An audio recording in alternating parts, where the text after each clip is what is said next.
First bolt is on the bottom portion of the power steering pump. At the bottom, it's a 12 millimeter. You just loosen it. You don't have to take it all the way out so that you can adjust. This is where that adjusts from. Next one is on the top side of the power steering pump.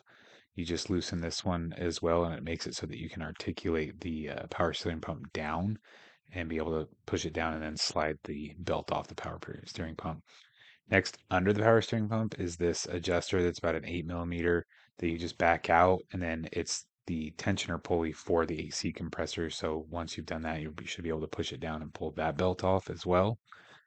Finally, the alternator on the point that's pointing to right here, there's a 13 millimeter that you just loosen, and then behind the wheel and behind the cover is the bottom of the alternator. You can see this 14 millimeter bolt. You just have to loosen that. You don't take it off. And once those are all loose, you should be able to wiggle the alternator enough to be able to get the belt off. This video didn't show very good getting that off. Next, under the car is these two plastic. This is in the wheel well, the two plastic bolts that hold that up.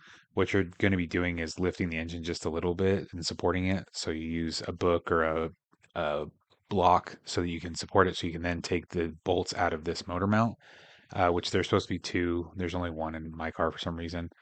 And then on the top side where the motor mount is, there's two bolts that you need to loosen. You don't have to take them all the way off, those two right there.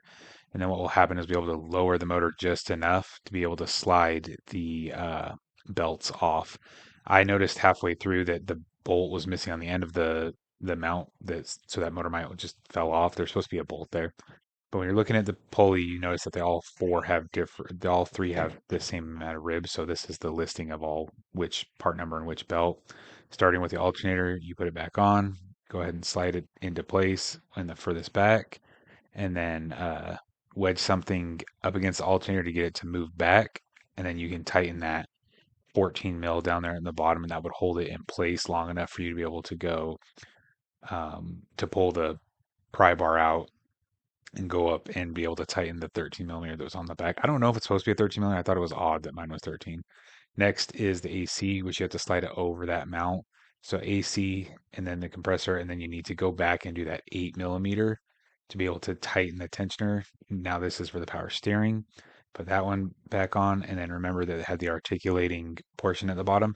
In the top of the power steering, there's a spot that you can put a wrench or sorry, a ratchet to be able to tighten it.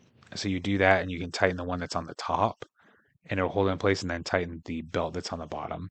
Finally, you go back, you put the motor mount on and get it kind of where it needs to line up. I put a new bolt on the end of it, and then lined up the two bolts and then tighten the bolts on the top motor mount also to make sure they're all tightened together. And that should be good. So you would start it, be able to see if it's making any belt noises. Oh, also you need to put the plastic cover back on with those two bolts.